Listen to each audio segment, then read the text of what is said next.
বন্ধুরা, পটল পনির তৈরি করার জন্য যা যা জিনিস লাগে সেগুলো হলো, তেল দিলাম, পনিরটা ভাজবো। তেলটা একটু হালকা গরম হয়ে যাক, পনিরটা তারপর একটু হালকা ভেজে নেব।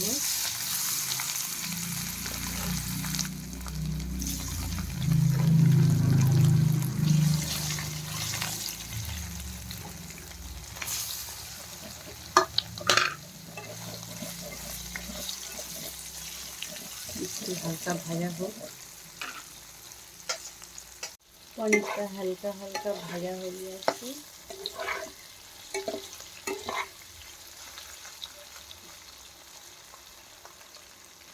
লাল লাল ভাজা হয়ে গেছে পনিরটা হালকা হালকা করে।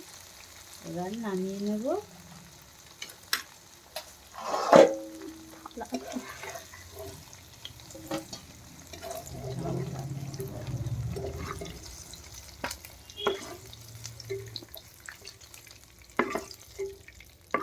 এবার পটল কটা ভেজে নেব।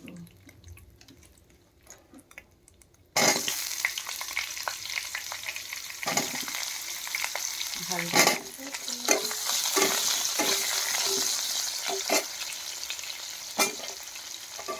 পটলটা ভাজার জন্য একটু 5 মিনিট কিনে রাখবো। হালকা লবণ দিয়ে ঢাকা দিলাম। পটল ভাজা হয়ে গেছে, বেশি ভাজবো না, বেশি ভাজতে লাগে না, হালকা করে ভাজতে হবে। পটলটা এবার নামিয়ে নেবো।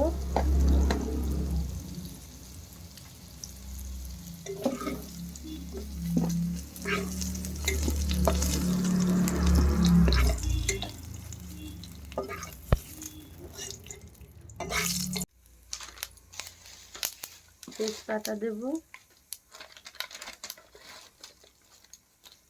একটা শুকনো লঙ্কা দেব,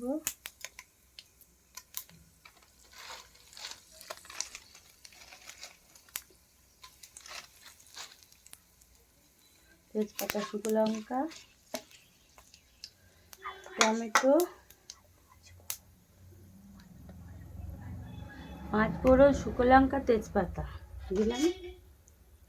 আবার অ্যাড হবে টমেটো,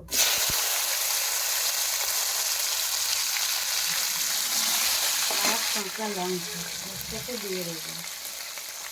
পনির করতে গেলে টমেটো দিতেই হবে, ভালো লাগবে না। টমেটোটা একটু ভেজে ভেজে এলে আদা বাটা দেবো,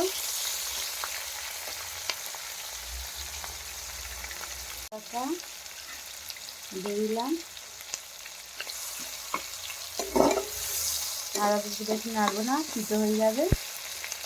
নুন দিলাম 1 চামচ, হলুদ 1 চামচ মতন, লঙ্কার গুঁড়ো অল্প পরিমাণ, একটু কালার হওয়ার জন্য। ভালো করে কষিয়ে নেব।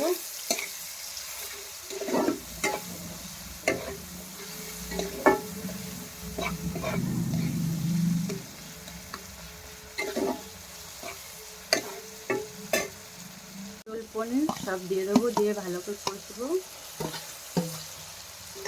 কষিয়ে পরিমাণ মতন জল দেবো, জল দিয়ে একটু সামান্য চিনি অ্যাড করতে পারি। চিনিটা দিলে পনিরটার টেস্টটা ভালো হয়। লাস্টে গরম মশলা দিয়ে নামালে পনির তরকারি, পটল পনির রেডি।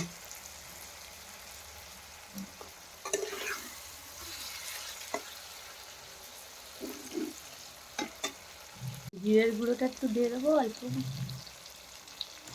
আর মিষ্টি, চিনিটা অ্যাড করে দেবো।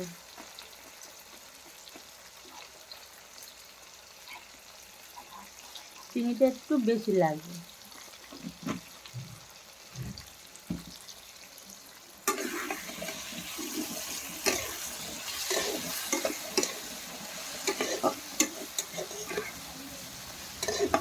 এবার জল দেবো।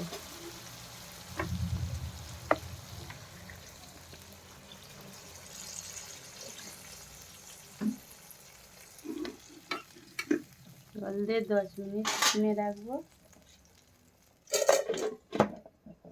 নামানোর আগে একটু ঘি দেবো, বেশি না, অল্প একটু দিলে সেন্টার জন্য।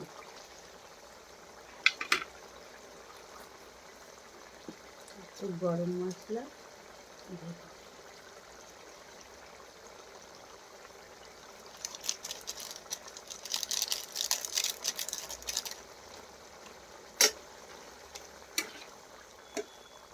রান্না কমপ্লিট।